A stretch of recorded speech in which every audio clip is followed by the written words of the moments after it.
நல்லாரின் வீட்டில் நிறை செல்வம் நிலைத்திருக்கும்.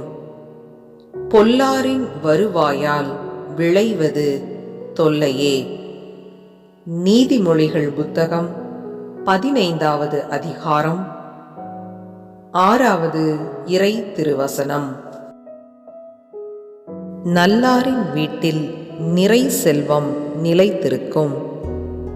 பொல்லாரின் வருவாயால் விளைவது தொல்லையே.